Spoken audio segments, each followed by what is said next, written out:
কংসকে বধ করার পর শ্রীকৃষ্ণ মথুরা ছেড়ে দ্বারকানগর প্রতিষ্ঠা করেন। কিন্তু শ্রীকৃষ্ণের অন্তর্ধানের সাথে সাথেই শুরু হয়ে যায় কলিকাল। ধীরে ধীরে সমুদ্রের গভীরে তলিয়ে যায় কৃষ্ণের সেই দ্বারকানগর। অতীতে অনেকে এই নগরকে পৌরাণিক গল্প হিসেবে মনে করলেও 2000 সালে এক প্রত্নতাত্ত্বিক অভিযানে আরব সাগরের গভীরে এই স্থান থেকে খোঁজ মেলে প্রাচীন এক শহরের, যা হুবহু মিলে যায় মহাভারতে উল্লেখ করা শ্রীকৃষ্ণের দ্বারকানগরের সাথে। আজও সমুদ্রের 300 মিটার গভীরে দেখতে পাওয়া যায় প্রাচীন সেই শহরের ধ্বংসাবশেষ। ভারতের প্রধানমন্ত্রী এই বয়সে সাহস দেখালেন সেই দ্বারকানগরে যাওয়ার।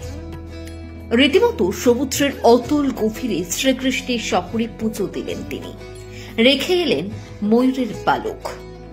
কিন্তু কেন ধীরে ধীরে সমুদ্রের গভীরে তলিয়ে গেল শ্রীকৃষ্ণের এই দ্বারকানগর? কেনই বা মথুরা ছেড়ে এই স্থানে স্বর্গের মতো এক শহর বানিয়েছিলেন ভগবান শ্রীকৃষ্ণ? সেই কাহিনী শুনুন। কংসের মতো অত্যাচারিত রাজা এবং রাক্ষসকুলকে ধ্বংস করতে আবির্ভাব হয় বিষ্ণুর অষ্টম তথা পূর্ণ অবতার ভগবান শ্রীকৃষ্ণ। কুরুক্ষেত্রের যুদ্ধের পরিণতি থেকে শুরু করে ভগবত গীতার একাধিক বাণী দিয়েছেন শ্রীকৃষ্ণ।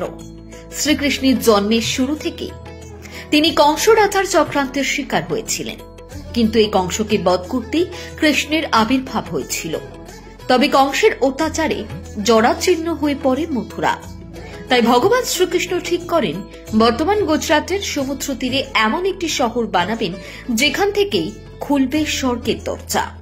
দ্বারকা শব্দের দ্বার মানে দরজা এবং কা শব্দের অর্থ স্বর্গ অথবা মোক্ষ। শ্রীকৃষ্ণ সমুদ্র দেবতাকে প্রসন্ন করে 12 যোজন জমি পেয়েছিলেন। তারপর তিনি বিশ্বকর্মাকে অনুরোধ করেন ওই স্থানে স্বর্গের মতো এক শহর নির্মাণ করার। ভগবান বিশ্বকর্মার চমৎকারে রাতারাতি তৈরি হয় এই দ্বারকানগর। তারপর থেকে মথুরাবাসী এখানে বসবাস করতে শুরু করে। কিন্তু কলিযুগের সূচনা সেদিন থেকেই ঘটে। একদিন শ্রীকৃষ্ণ তার সেই দ্বারকা শহরে এক নদীর তীরে বসে বিশ্রাম করছিলেন, কিন্তু তখনই জরা ব্যাধির অসতর্কতার বশে একটি বিষাক্ত তীর এসে লাগে শ্রীকৃষ্ণের পায়ে। তারপরে ভবলীলার সাঙ্গ করেন ভগবান শ্রীকৃষ্ণ। শ্রীকৃষ্ণের অন্তর্ধানের দিন থেকেই শুরু হয় কলিযুগ। ধীরে ধীরে সমুদ্র গর্ভে তলিয়ে যেতে থাকে স্বর্গের মতো সেই দ্বারকানগর। ভারতের 7টি প্রাচীন শহরের মধ্যে গুজরাটের দ্বারকা সব থেকে বেশি গুরুত্বপূর্ণ।